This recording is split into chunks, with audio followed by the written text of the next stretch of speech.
You ever meet somebody whose resume sounds like it belongs to like 3 or 4 different people? Well, as a former Atlanta rock radio DJ, a preacher, an author, and motorcycle journalist, Rob Brooks fits that to a T. And although those are all different chapters in his life, motorcycles have always been part of the story. That obsession eventually led Rob to write for Motorcyclist, Cycle World, American Motorcyclist, and a lot of southeastern U.S. regional publications. But when motorcycle magazines started disappearing, Rob decided to start his own. In 2019, he brought together a collective of writers and photographers that he had met over the years and launched RoadDirt.tv, covering everything from bikes and gear to racing, rallies, road trips, and simply ride life. Because for Rob, motorcycle journalism is an attempt to capture how a bike feels, where it takes you, and most importantly to him, the people you meet along the way. This is Rob Brooks. I'm your host, Mark Long, and you're listening to Driven to Ride. All right, Rob Brooks, you are on Driven to Ride. Thank you so much for being here. Excited to have you on the show, man. I'm excited to be with you. Thanks for the invitation. Glad to be here. Yeah, man. Yeah, we got to meet very briefly at the Barber Vintage Days back in October. But unfortunately, both of us were busy running around working that we didn't really get a chance to get to know each other. So I'm looking forward to chatting with you today. Yeah, excited to be here with you. Well, let's just kick things off with this. What do people most know you for? And in your own words, what's your claim to fame? Claim to fame. I don't know. I guess most people know me as a bit of a fun oddity, I guess, truth be told. I mean, in my personal life, I'm a dedicated Christ follower, avid motorcycle rider, and my wife calls me a snake charmer. I have pet snakes. Okay. And so I guess that makes me kind of all rolled together, makes me a bit of a unique creature, so to speak. I don't guess I really have a claim to fame, so to speak. Although in the 80s and early 90s, I was a radio rock disc jockey at 3 different radio stations in the Atlanta area. So I guess if there's a claim to fame, is that I had the perfect face for radio, so to speak. Well, as a fellow former radio person, I totally get it. So cool. Yeah. Yeah. I was in my previous life. I was in the radio world for a while. I tried on air. It wasn't for me. I didn't have the DNA for it, but I found a calling in the production department. So I was a production director for a long time. We needed you, man. We needed you guys for sure behind the scenes. That's for sure. So yeah. So some small radio connection there, which is pretty cool. Yeah, that is. I didn't know that about you. Cool. Yeah. And I guess your broadcast experience has helped you as you've kind of gotten into the motorcycle media industry. I think so. Yeah. With interviewing people and in the industry and riders and being at events and speaking publicly about motorcycling at invitations and things I've done. And of course, everybody's moving to video. And so having a YouTube channel, Road Dirt TV, to be able to be good on a microphone and good in front of a camera, I guess my mother says I've never been shy. So I've always been able to do that. So without really batting an eye at it. So yeah, it has helped. Yeah, that's a great skill. I mean, it's funny because, like I said, I didn't really have the DNA for being on the air, and then here I am on video again. And here you are on the air, man. Being behind. Yeah, it's a weird full circle thing. So, but also, maybe we've heard of a little website and a little media industry called RoadDirt.tv as well. That would be us, yes, sir. Well, before we get to RoadDirt.tv, can you tell me how you got even into motorcycling in the first place? It really, I guess I blame or credit my father. My dad was an avid biker ever since he was a teenager in the 50s. And, the old series, older folks will remember the Happy Days, the old sitcom that was on back in the 70s and early 80s. My dad, I kid you not, man. I've seen pictures of him and heard stories. They could have patterned the Fonz character after my dad. I mean, with the hair, the leather jacket, the white T-shirt, and the Triumph. My dad was a Triumph rider, and really, even growing up, me and my 2 younger brothers, I always remember, no matter where we lived and what stage of life, he always had at least one, and they were always Triumphs. He always had at least one Triumph in the garage and enough parts hanging on pegboards, or he could have probably built a second one. So it was really my dad. I blame him for that. And then as far as riding, as a kid, as a child, we had a cousin that lived not too far. He was about my age, named Tommy. And Tommy, my Uncle Jim had bought him and the other cousins little mini bikes, the little pull start ones, the Sears and Roebuck or Coleman. And I first got a taste for, a throttle and an engine on two wheels, not just a bicycle, or watching my dad ride. But I kind of caught the bug for that at my cousin's place. So between my dad's big street motorcycles in the garage that I wasn't old enough to ride with him yet on, and then these little mini bikes where I could, race all over the place at my cousin Tommy's place, I kind of got bit by the bug pretty early. So sure, yeah. I can relate again, because that's how I got started, was a small mini bike, and you got a little bit of open field or some space to rip around on it. It's game over, Pin it, baby. That's right.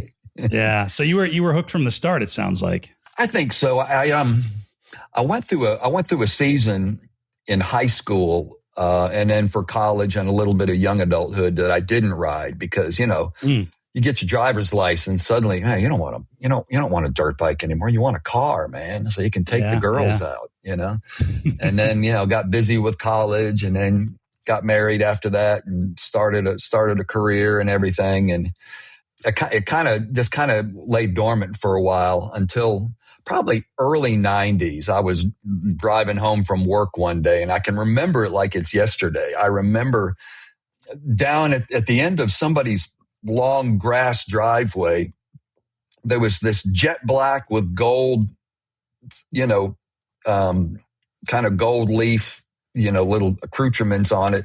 It was an 80s era Honda V65 Magna. Okay, and I stopped, pulled the car over, got out and just kind of looked at it, gawked at it, drooled all over it. And then for the next several days, going to work in the morning, going home, I just had to stop and stare at that bike. And then one day it was gone. He'd sold it. But it had reawakened the beast, man. I was like, I gotta ride, And within a year or so, took a rider safety course, and just to get sharp on the street.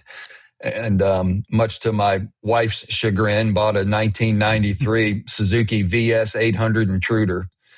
It's been nonstop from there on out. So that's the story. I think a lot of us do that too, where our generation, we started young and then went through a season where maybe we didn't ride, had other priorities, career, family, marriage, things like that. But then we catch the bug, the disease kind of reawakens in us, and we have to, it comes back, and we have to ride again. And that was kind of my story.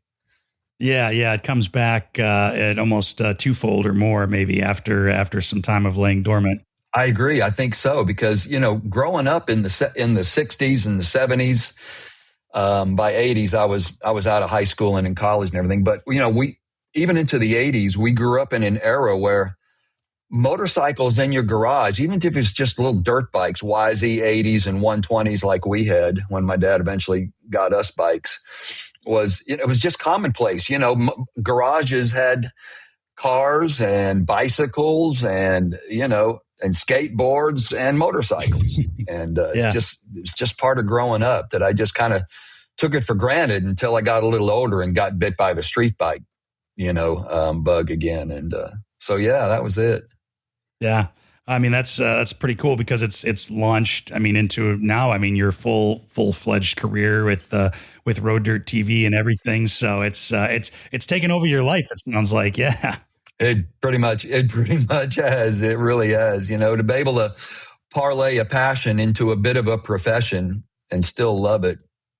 That's a great reward. That's a blessing, big time. Yeah, for sure. So, well, let's jump into roaddirt.tv. How did you even get the idea for it? How did you kind of get it started? Were you like a journalist? Obviously you had radio experience, but did you have like journalism experience before or anything? Or was it just like a passion project that you wanted to start, or? Yes, all the above. All right. It kind of began in 2013. I compiled a book, and I published a book called, and I had been writing just of my riding stories, life and riding. It was called Road Dirt: The Musings and Ramblings of a Biker Preacher, which I was, in the ministry for vocational Christian ministry for a number of years also. So it was kind of just a compilation of road stories and life stories and everything. And I published it in 2013. And I had been writing for just kind of moonlighting on the side, writing articles for travel publications or for various education publications and things like that. Okay. And but I had submitted a story to Motorcyclist magazine, and just to see what would happen, if I sent a motorcycle story to my favorite motorcycle magazine back in the day, and they got it, read it, got back to me, said they loved it, and they published it. And next thing you know, they're asking me for more, and it just kind of took off from there. And I ended up writing for Motorcyclist, for Cycle World, American Motorcyclist, the AMA publication, and then several regionals here in the southeastern United States, Full Throttle, Born to Ride, some other ones like that, U.S. Rider News. And my columns, I just used the name Road Dirt with Rob Brooks. I just kind of used the name of my first book. And that's a whole story of how I came up with that name, Road Dirt. It's kind of has multiple meanings, of the dirt we get on our bikes when we're riding and on ourselves, the grit that we come home with. And, dirt is also a journalism term, as you're well aware. If you get you get the dirt on a story, you're getting the inside scoop and skinny on it. So Road Dirt. And then we cover a little bit of road and dirt, mostly road, but some dirt as well. So even the name's kind of unique. And I guess it was probably, the 2017, 2018, 2019. It seems like print magazines started one by one just dying off, not just in motorcycling, but in other industries, in travel, in food, fashion, things like that. Magazines just started folding like crazy. And or going to just 2 or 3 times a year tabletop picture books, picture mags. Yeah. And that eventually happened in motorcycling, and they either went under and either went digital just to a website and social media presences, or they just disappeared entirely. And I had a couple of, when you're in motorcycle journalism, and this. You meet other writers and photographers from across the country and from other publications. Right. And I had several of them say, dude, you've already got a book. You've got kind of a brand with this thing called Road Dirt. You ought to launch into the digital space and take Road Dirt digital. So we were, and I was like, several of them, I said, well, if you'll contribute stories to it, I don't want to be the only guy doing this. So it ended up being about 11 or 12 writers and photographers that either I found them, they found me, or we already knew each other, that all said, hey man, let's do it. Let's do this thing. And Roaddirt.tv was born January 1st of 2019. We officially launched with a full, we call it our e-magazine, but it's basically a website with different topics that you can click into and read the stories and read the reviews and, race coverage, rally coverage, ride coverage, bikes, gear, all kinds of, basically everything American motorcycling. And, and it's weird too, because it really took off. We were launched, and within months, COVID hit. Right. And while everything else is shutting down and motorcycle dealerships are struggling, and apparel and gear and parts and accessories are struggling. Everybody's locked in. So everybody's clicking on the web, and they're finding us organically and subscribing and reading and commenting and everything. And next thing you know, the brands are going, hey, could you do a story on this? Hey, if we gave you this bike, could you do a review? Come get it we'll have one ready. And it just, from 2019, 2020, 2021, we just took off like a bottle rocket. So what the rest of the world's all closed in, and we launched it. For us, what turned out to be the perfect time, it just exploded after that. And next thing you know, we're out here running with the big boys in motorcycle media, and it was kind of fun. So it just launched, man. Yeah. Yeah, no, I mean, so two things really on that. One is like, it is like a full fledged like e magazine. I mean, for lack of a better Yeah. term, I think you said it well there, because, you know, it's not just articles and musings. It's full on reviews, you know, professional photography, professional event coverage, some, you know, racing stuff. I mean, everything. I mean, it's the whole, it's like a 30,000 foot view of the whole motorcycle world in the US, which I think is super cool. And I mean, yeah, for the timing could not have really worked out better. I mean, especially like as an independent, you know, journalist in the motorcycle industry, that was probably a weird blessing in disguise, right? Where it's like, maybe you can't go out and do things, but you're able to especially to focus then on roaddirt.tv and grow it, and then just watch it explode. That had to have been very cool. It really has been. And the fact that, and you mentioned this too, independent. I mean, you know, a lot of the other publications are owned by some big entity or shareholders, stockholders, whatever, and owned by big, large companies that back them, which kind of dictate what they're going to publish and what they're not going to. But nobody owns us. You know, if anything, we have our advertisers, they support us. They're here because, you know, man, we love Road Dirt. We want to help you guys do what you do and put our ads on your stuff. But we're, you know, we write what us and all the writers and photographers, we write about motorcycling the way we want to write about it and the way and the stories that we want to tell. You know, so, and I love the fact that we're not beholden to a board or anything that could kick me off if they don't like what I'm doing or anything. Yeah. And I didn't know that it kind of started as like a collective almost of all these moto journalists and photographers and writers and stuff. So it gives it kind of like a grassroots egalitarian kind of vibe to it as well. Grassroots is a good word. Yeah. Down home grassroots, just a bunch of guys and gals that love motorcycling, that used to write for other publications, that we just want to keep doing it, man. We still love it. Yeah. Yeah. One of the things on the website is Ride Life. That's kind of your slogan.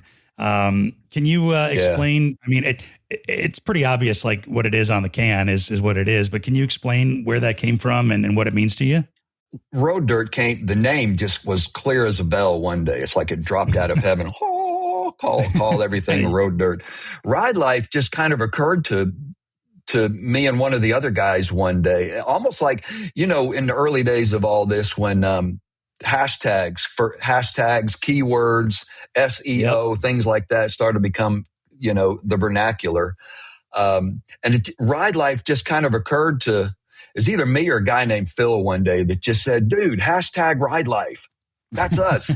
And it kind of means, you know, just, you know, it's almost like a declarative statement that, you know, go out and ride life, you know, but it also means just the kind of lifestyle, just ours is a ride life, you know, so it just kind of stuck. And when I realized there around the whole world, there was not a hashtag ride life that anybody had used. We were like, I don't know if we can patent it or anything, but we grabbed it and it became, it quickly became affiliated with Road Dirt. And it's kind of our hashtag, our slogan, just because kind of like our name, it's just us, man. It just, you know, it fits us perfect. And that's kind of our storytelling mode and everything. We just love the term. And it's even, I guess it's one of our tabs, on our website, Ride Life. That's where all our stories are. And then bikes and gear and, you know, legend, you know, so many other things. But yeah, Ride Life is just really our storytelling mode, modus operandi, so to speak. Yeah. It seems like you're a guy who operates on multiple layers. I mean, Road Dirt, like you mentioned, is kind of, and I didn't come up with this, I read it, it's a triple entendre because of the road and the dirt coverage. And then, you know what I mean? The dirt on the bikes and on that, but then Ride Life being also kind of like a command and then a noun as well. And then, you know, for you being a former radio DJ and a preacher and now, you know, a moto journalist, I mean, it's a lot of different layers operating all at the same time. How did being a preacher and a DJ maybe to a different degree help you kind of in the journalism career, or maybe even as a motorcyclist? You know, it gave me a confidence and a clarity when I'm up in front of people. Okay. They say one of people's worst fears, even over death, is public speaking. Right. And Yeah. that's never been a problem with me. And but I think I think relating to individuals, to meeting people where they are, and hearing their stories, and sharing my story with them, and just being one of the guys, Ted Edwards, one of our editors at large out in Washington, once made a great statement. He said, Road Dirt, relationships are everything. And when you're a disc jockey at a radio station, your relationship is with your audience, because they can call in, you're talking to them, you're not talking at them. And of course, as in vocational church ministry, it's all about building relationships with people and meeting them where they are and ministering to their needs and caring about them and doing what you can for them. And so it lent itself to obviously my passion, motorcycling, and being able to, in a digital age, being able to produce audio and video content, just without any nervousness or thinking about it. It's so, and then being at events and doing things, and speaking in larger crowds, it's helped me with that big time. Yeah. So yeah, I guess that's probably one of the things that I never thought about. That if people wanted to do something like any kind of audio, video content or podcasts or whatever in the motorcycle space, you probably have to get over being nervous to do it first. And, obviously, with your experience, you could jump right in with both feet. Admittedly, it took me a minute to be comfortable with the video thing, but I'm like, well, like you just got to do it. And now it's not a big deal. But I imagine, like you said, right. I always forget that people probably fear public speaking or putting themselves out there more than death. So, yeah. But you and I, we're out here, man. We're in front of the mic, not behind it. Yeah. Yeah. Well, and you said, you mentioned too, you've done some public speaking engagements and spoken in front of crowds. What kind of events have you spoken at, or what maybe talks have you given, with regard to Road Dirt? I've been invited to speak at motorcycle groups, at Rotary clubs that are sponsoring events, and big rallies and rides. I've been invited to speak about, big events, charity events. I've been invited to speak a little bit about Road Dirt and the motorcycle lifestyle, the ride life in general at events like that. Everywhere from just, half a dozen people maybe gathered at an Outback steakhouse in a little corner, just wanted to have me come in, or hundreds, sometimes at rallies, even thousands of people. And, wow. And I get an opportunity to get up and, say a word, share a little something. I've spoken at Moto America events, and they've asked me to give the prayer, the invocation before race weekends start on occasion. So just all kinds of opportunities like that.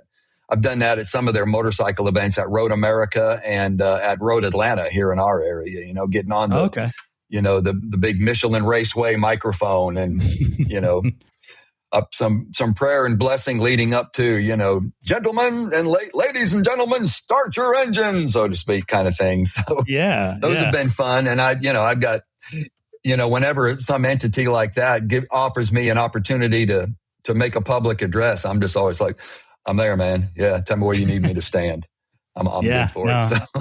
I love it. I love it. Yeah. Getting back to roaddirt.tv a little bit and talking about some of the reviews and stuff like that. How did you, get started kind of reviewing motorcycles? I mean, it's a specific thing. And I think people have a lot of expectations about what a motorcycle review kind of needs to be. Do you kind of have a process for that? Did you just kind of jump in and wing it? I mean, how did you get started with that portion of it? It really started with some of the magazines I used to write for. I kind of cut my teeth on it when I would review a bike for out here in our area for Motorcyclist, or I actually went on staff as a staff writer with Born to Ride, which is a Southeastern regional publication, pretty big across several of the southern states. And, I would go to, get a bike from somewhere that they had arranged or I had arranged. And so I really started reviewing motorcycles more regularly for Born to Ride and Harleys and Indians and even, other brands. And So I cut my teeth on that. But when we started getting ready to do those for road dirt and brands, like I say, during the COVID shut down, we were getting a lot of those opportunities. And we kind of developed our own methodology. And because, going to press rides is fun. I get to do several of those a year, as well as I'll send several of the other guys that write for us and get to go to press rides. But we prefer to get our hands on a bike, on gear, parts, accessories, whatever, for more of a longer term review. I remember an industry guy one time him and I were chatting, and he made a statement that I've never forgotten it. He says, you really can't get a feel for a motorcycle in just a 2 or 3 mile check ride around a dealership or something. Yeah, not at all. Or even just out on the road at a press ride where you're out for 2 or 3 hours and then you come back. He says you really need to live with a bike, for several days or weeks or something like that, where, you ride it in the afternoon, you get up the next morning after coffee, you throw your gear back on and you go back out to the bike sitting in your garage or in your driveway and you ride it more. You just make it part of your life. His statement was, you really get a feel for a motorcycle when you've lived with it for a while. So every time, that's kind of been our mantra ever since. That every time either we have the opportunity to reach out to a brand or they reach out to us, I always ask them, with me or Phil or Ted or Joshua Plack or whoever, any of our guys that write, can we have it for at least a month? So we can really, we can produce multiple elements of content across that time with it and after it even. But 2, so we can really get a feel for what it's like to live with this motorcycle. Our 2 criterion are, because, most of the journalists out there, or so-called journalists, still, they'll write articles for these websites because it's like none of them are in print anymore except 2 or 3. And they'll go into great detail about the specifications, the details, the dyno charts, and that's all good. But you can find most of that on the website about the bike, So what I want to do is, because this is what I want to know. I want to know, how does that bike feel when I'm riding it? First question. How's that bike feel to ride? Second question is, how does it make me feel when I'm riding it? So those are our 2 criteria. So I tell our writers, don't worry about the specs and deets. We'll have a link I call it specs and deets. We'll have a link at the bottom for the specs and deets, and the dyno charts and everything. Tell me what you did with the bike, where you rode, who you met, what the bike felt like to ride in the different conditions you rode it in. And at the end of the day, when you parked it, how did that bike make you feel? Did you want to get back on it, or were you like, I'm done? A little more subjective of a feel, because every bike is different, and the specs on one, the specs could be the exact same on 2 different models of motorcycle, but they're used for 2 completely different things and maybe have a completely different feel. It's what I think of is I have an XSR 900 in the garage. Oh, I love it. I love that bike. It's a lot of fun. But it obviously the same engine as the MT-09, but they're kind of 2 different bikes. Similar, but different feel, different style. It appeals to 2 different people, and the feeling is completely different on both bikes. So I totally get it. They are. You're right. Yeah, I've ridden both of them. Yeah. And I love that XSR 900, man. That's got its own soul. It's just a different vibe. Yeah. Oh yeah. But you're right. Yeah. They're all, how's it make you, how's it feel to ride, and how's it make you feel? Yeah. Well, it's funny too, because I rode that bike from here out to Sturgis a couple of years ago and back. Wow. And I didn't hate the motorcycle, but when I got back home, I'm like, that was not the right bike to take at all. Like in terms of just long distance miles, it's great for commuting around the Chicagoland area where I'm at, because you can jump on the highway, or, you can get out in the country and do what little bit of corners that we have here in the Chicago area. But going all the way to South Dakota and back, not necessarily the best for long haul mileage. So, you're an Iron Man, brother. An Iron Man for sure. So I don't regret it, but like I said, it was definitely a heck of a trip. So it sounds like your kind of philosophy then for motorcycles is the same for gear, which can almost be just as important as the motorcycle you're riding.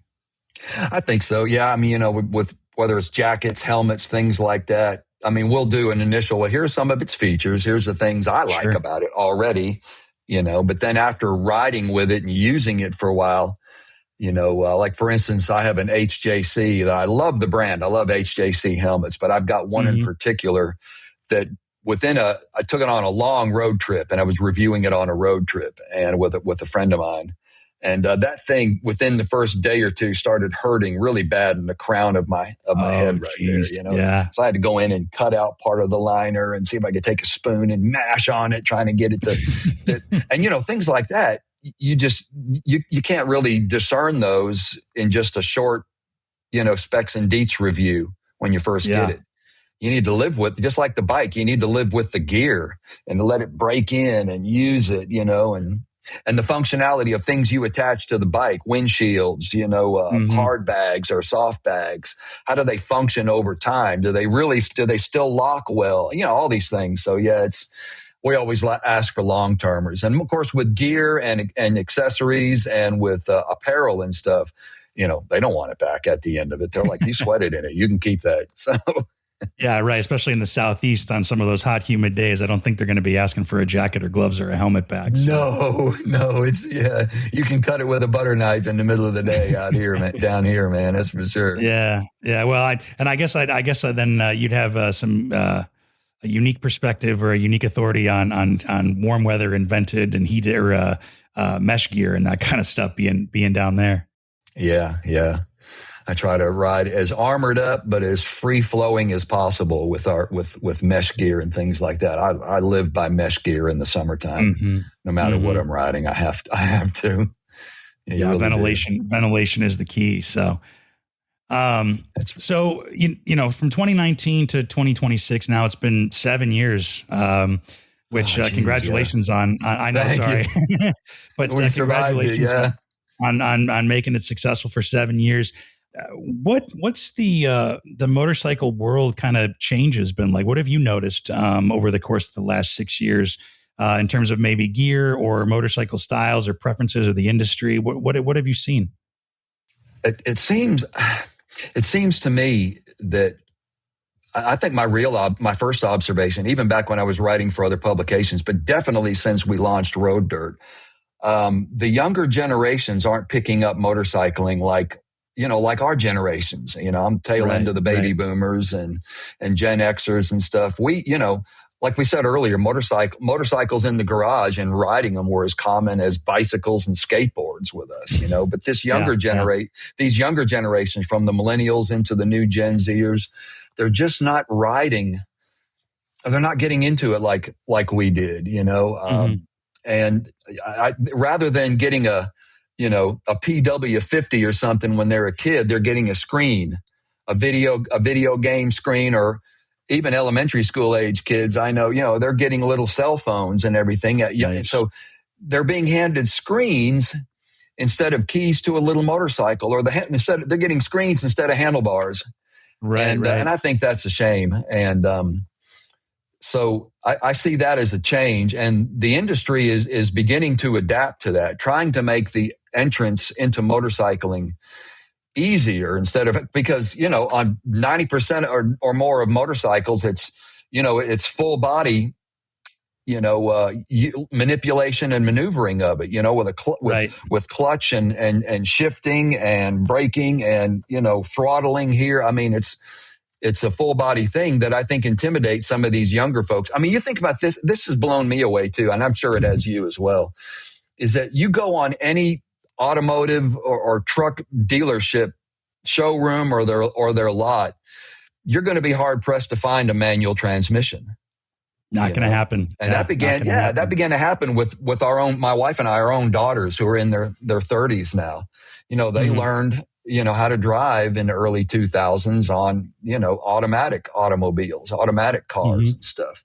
So nobody's really learning that. And yet there are brands like Honda and Yamaha and others that are realizing that and are creating, paddle shifting or, DCT transmissions, automatic, semi-automatic transmissions that are making the entry level, opening that door again so that, younger people can go, I might be able to ride that. And that looks like fun. Yeah. So I can see that shift taking place. And hardcore bikers are like, man, if you're not clutching and shifting, you're not really riding. Well, that's BS, you know? Yeah. I'm like, anything that'll perpetuate the riding culture, the ride life to the next generation. Let's open the door to them, you know, and get them riding. So I see that beginning to make a difference, especially with the young Gen Zers that are probably starting to swing back toward riding a little bit. And really where they're getting into it is in the dirt. Okay. Interesting. Dirt riding again, which is how we started as kids, you know, riding dirt bikes and everything. And motorcycle sales seem to be really accelerating in the adventure and the dual sport category, and definitely in the dirt bike category. Those are, you know, those are selling well, and that's a healthy sign. I'm glad we're seeing that. Yeah, I mean, it's less intimidating, I think, like you mentioned, to not necessarily have to worry about a clutch and shifting, especially if you don't know how to ride or drive a stick shift vehicle. I mean, back in the day, you almost didn't have a choice. It's just if you had a car and it was a stick shift, that's all you had. And then the dirt. I mean, I mean, I still have man. I mean, I learned to drive a stick shift just because I wanted to, and you learn pretty quick when you don't really have any other options. So. But then I think the dirt is probably, I mean, from my own experience, a much safer place to learn what to do and what not to do on a motorcycle and how to do that. Agreed. It's a lot softer to land on dirt than it is on the street, or to have to worry about traffic and people on their phones. I've done both. Stuff. Yes, you're exactly right. Yeah. Yeah. And I think, I see kids out on bicycles, but I see kids on e-bikes too, which I think is interesting. And I think, taking the e-bike kind of mentality and putting it on off-road and dirt, I think is a great gateway to get people into that. Gateway, it's probably a lot easier to make an electric dirt bike than an electric street bike, because you're not necessarily worried about range all that much unless you're doing like crazy trail riding. If you're just going to the MX track or just on a field that you have, you're not that worried about range. True. That's a good point. Yeah, that e-bikes is a gateway to e-motorcycles, which is a gateway to motorcycling in general. It's a good point. Yeah, I agree with you. Yeah. Well, looking at the future of the motorcycle media landscape again from 2019, you've seen kind of the rise of probably or rather going from print journalism to digital journalism to YouTube and social media. I mean, that's a wild shift in and of itself from one to the other. And you've been through it all. What do you think maybe? Yeah, I've seen both ends. Yeah. What do you think the next step is, or the future is in motorcycle media? I was thinking about that earlier. I really, twofold. One, I just think we're becoming much more of a visual oriented society, even more so, in the years to come. And, so I think the future is like YouTube, Vimeo, and platforms like that. Everybody, I mean, even my wife in the evening when she likes to sit down after dinner and read, she's generally not picking up one of her magazines. She's scrolling through YouTube, and she likes to watch YouTube videos on things. And I get that. I do too, So I see video content continuing to really, really take off. And just because we're a visual and soundbite driven society now.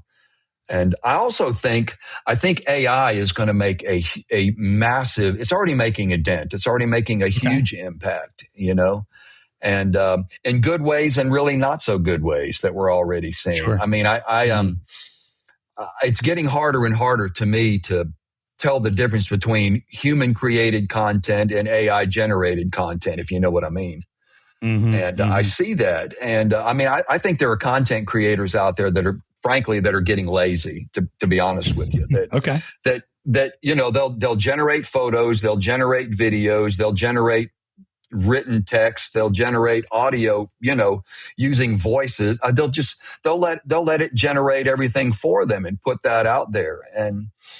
But to me, maybe I'm just old school, but I think those aren't bad in and of themselves as tools, but I think they're great tools and all. I just think it's important to maintain content integrity with the human touch. Yeah, agreed. And I hope we never lose that completely. I don't think we will. I think there'll always be a place for human to human, person to person connectivity through digital media. And we're always going to be about that for as long as Road Dirt exists. I could tell AI to generate a review for me of, well, like say we've got a couple of bikes here already. I have a Triumph Tracker 400, but I'm not going to, because AI can't tell you how that bike feels to me, and two, how it makes me feel when I ride it, how I want to wring its neck. It's so much fun to ride that little bike. AI can't tell you that. So I want to tell you that. So I think visual content and AI driven, I think are going to become, but I think they need to be used judiciously instead of letting them be the content. You know what I mean? I hope we don't lose that. Yeah, I think, to go off that a little bit, I think it's like what I call like a force multiplier. It helps you get more done in a shorter amount of time if used judiciously. But, and I'm not going to go ahead and say that motorcycles or the industry is immune from AI in any way, but I think there's an authenticity in the motorcycle world where you actually like have to ride and experience the thing, to really make compelling content and to be authentic about it. I mean, I guess there are probably folks in the world that would use an AI voice in some photos and say what, the bike is, and just for clicks or whatever like that. But I don't think I've seen some of them on YouTube and stuff. Yeah. And it's like, come on, really? I don't know if that's going to win out. I think it's just going to be maybe a waiting game and holding on to see, let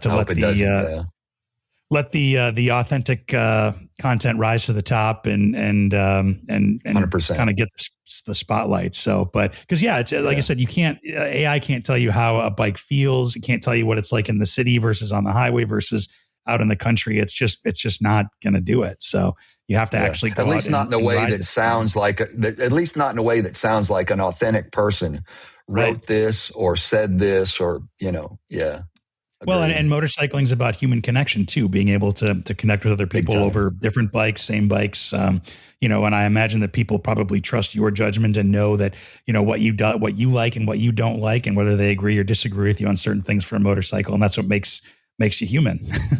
Yeah. Relationships are everything. Well, kind of going back to relationships and going back to your time in the vocational ministry. I mean, are there any similarities between being a motorcyclist and being a preacher?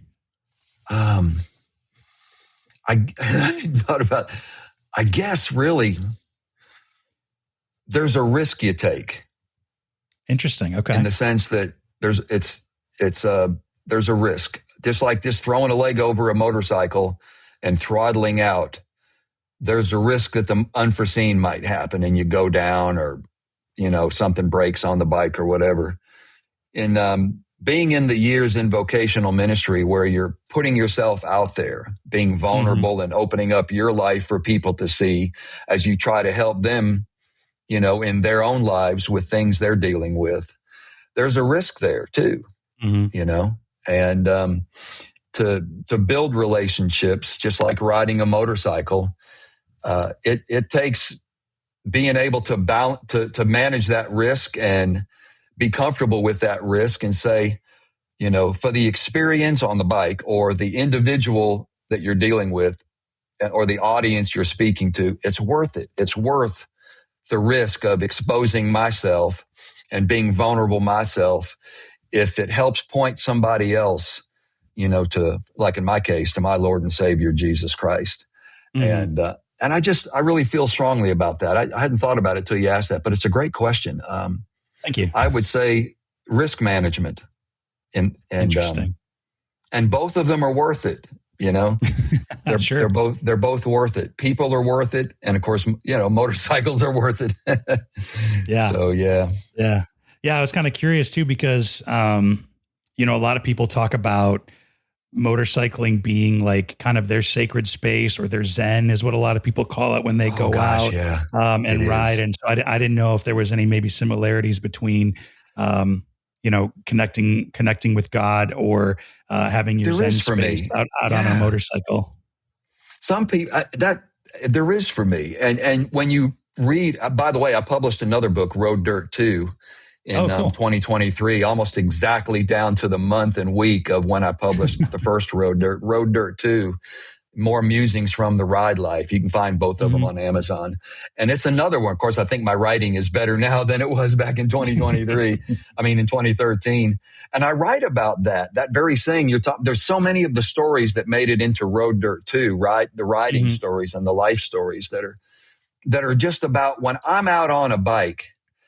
It's like a worship experience for me. I've closed off. I'm riding. I'm maneuvering and manipulating a motorcycle through time and space. Scenery's flashing by as I'm moving through, cutting through the air.